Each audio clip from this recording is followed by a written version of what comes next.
I love my wife above all else. I have loved her since the moment I first laid eyes on her. I would do anything for her, and that has never changed after all these years. We first met in college. We were both theater majors, and it was day one of Acting 101 class that our eyes met for the first time. She had chocolate brown eyes that were complemented by her dark brown curls. We stared at each other constantly that first day, and when we were partnered together, we knew that it was fate. "My name is Margaret," she said as soon as I walked up to her after class. I took her by her hand and kissed it. "Henry," I responded. She then took one of my long dreadlocks and wrapped it around her finger, staring me in the eyes and biting her lip. It was an amazing meeting, with an even better ending later that night. The following night, we went on our first date, a theater production of Sueno. We held each other's hands through the entire performance, and afterward, I walked her to her dorm. Every day, that was like a love story. We went through good times and bad times. We broke up and got back together. Through it all, one thing never changed for me. I loved her and would do anything for her. We got married after graduation and went on to become very successful in the stage acting scene. We were considered a power couple and were always cast in romantic roles opposite each other. It was easy to bring the true, deep love that we felt for each other to the stage, and it was nice to make money from it. One day, our lives took a turn. We had just finished a successful performance of the stage play, The Clean House, when we were approached by a member of the audience. "That was an amazing performance," he said, a creepy English accent behind his words. "Why, thank you, you're sweet," said Margaret, gripping my hand.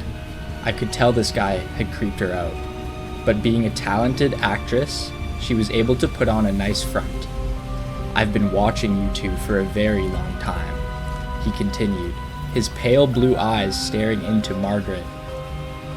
"I am very much a fan of your work. Every performance is riveting, and I can tell that you put true passion into your exchanges. You two must truly love each other." "We do," I said, stepping slightly in front of Margaret. "We love each other very much. I would do anything for her." I looked at her, and she gave me that beautiful smile of hers. "That warms my heart to hear," he said, as he put his arms behind his back and looked up into the night sky. "True love is a valuable gift that is often taken for granted. If you're not careful, you can easily lose it forever, and it can never be replaced, no matter how hard you try." He then looked at me, and I could see just how disturbing his pale blue eyes were. "Hold on to that gift. Cherish it forever." He began to walk away before I asked the question that he'd been bothering me with since we met. "Who are you?" I yelled. He stopped and turned his head. "Your biggest fan," he answered. He then walked away. Margaret and I looked at each other, baffled at what had just taken place. Later that night, we were sitting on our couch watching a movie when suddenly there was a knock at the door. "Wonder who that could be," said Margaret as she got up to see who it was. She looked at the peephole and froze in place before taking a single step back and opening the door. Standing just outside the door was the same man we had talked to earlier that night. He stood there with his arms behind him, his pale blue eyes shining like the moon. "Honey?" I said, standing up from the couch to go join Margaret at the door. "Please, come in," Margaret said to the man, to my shock. "What are you doing?" I yelled, running to get to the door. The man stepped inside before I got there and began to stroke her face. When I finally got to them, I threw my fist and connected with his face, knocking him back outside.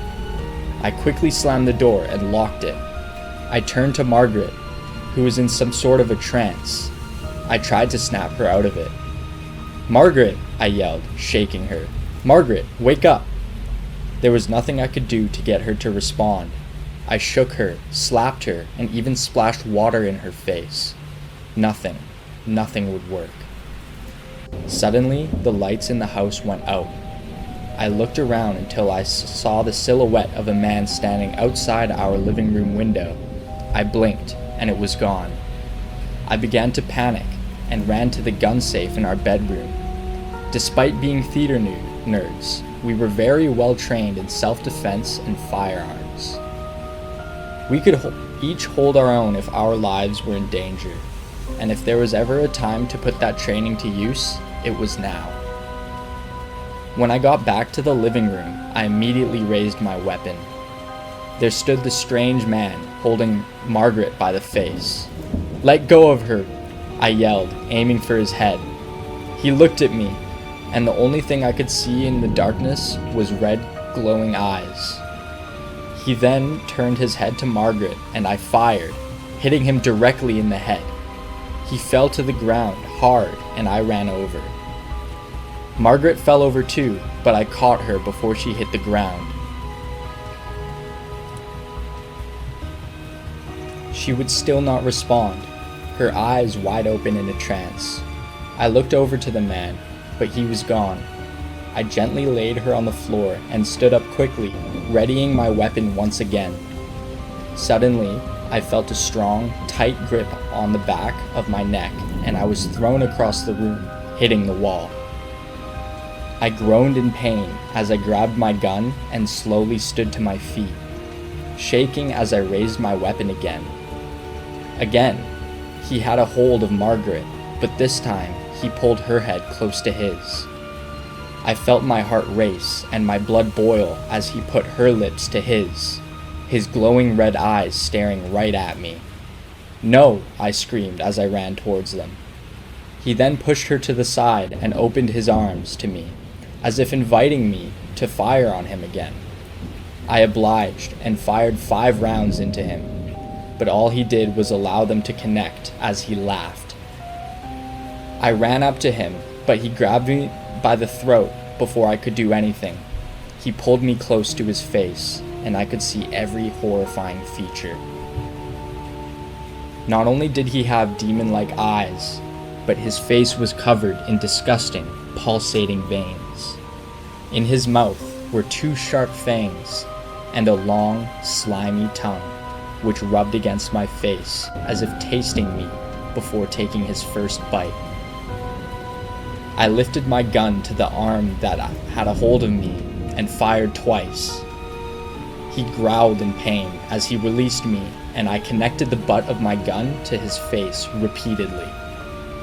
He fell to the floor, and I mounted him, smashing his face more and more, harder and faster. I could feel the blood gush and spray all over as the bones in his skull cracked and collapsed.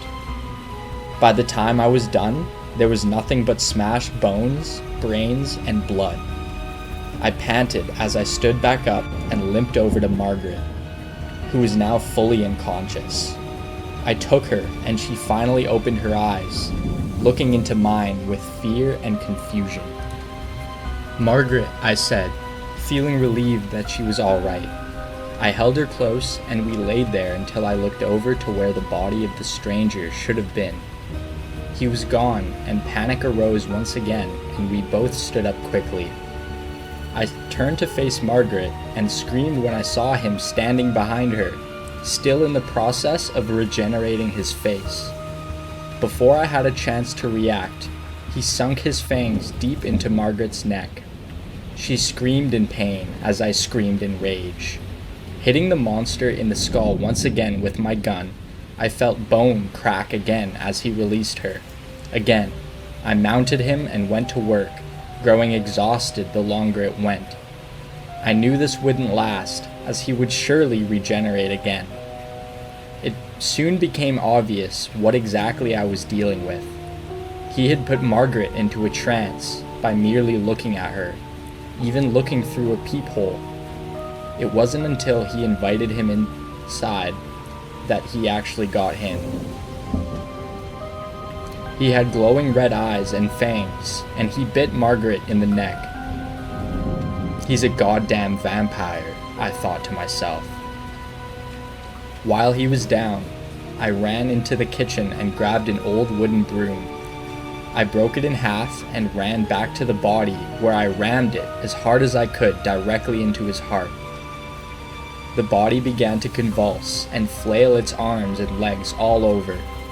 Suddenly it stopped and went completely limp, before melting away into deep red blood and other disgusting fluids. After catching my breath, I slowly turned my attention to Margaret. She sat there in the darkness, legs folded and upper torso fully erect. "Honey," I said, nervously approaching her. In the darkness, I could only see her silhouette, until her eyes began to slowly glow red. There was only one thing I could think of to do. I love my wife. I would do anything for her, even if that meant chaining her up in the basement, feeding her a pint of my own blood every day, while I figure out what to do about her. When the hunger would hit her, she became like a wild animal that could not be communicated with. So I fed her my blood, and she became herself again. She understood the situation and never held it against me. It wasn't easy, but it was all we could do. Unfortunately, a pint only went so far. Until soon it wasn't enough. So I gave more and more until the point that I was endangering myself with so much blood loss. It was then that I decided to feed her full meals. It started with small animals at first, and then cats and dogs. Soon I made the hard decision to invite homeless people into our home, knock them out, and give them to her. This went on for far too long before it really started to affect us. She felt like a monster, and I did as well. I love my wife and I would do anything for her, which brings me to now. I'm sitting here, writing this, shaking. There's literal blood on my hands as I try to compose myself. She asked me to do one last thing for her. I refused at first because I loved her too much. "If you love me," she began, looking deep into my eyes. Her now pale blue eyes not blinking. "You will do this." Tears fell from both our eyes as I pulled her in close. "I love you, Margaret," I whispered. "I love you, Henry," she responded. I could hear the squish as I drove the wooden stake in her heart. I trembled as I listened to her whimpers, gasps, and eventual silence. I broke down as her body melted away into liquid. I laid there in her remains, sobbing. I sit here now with nothing left but the warning about the creatures of fiction that are very much a reality. I write my confession of the crimes I have committed out of love. I say goodbye to any friends or loved ones that may be reading this. I loved her and I did everything for her.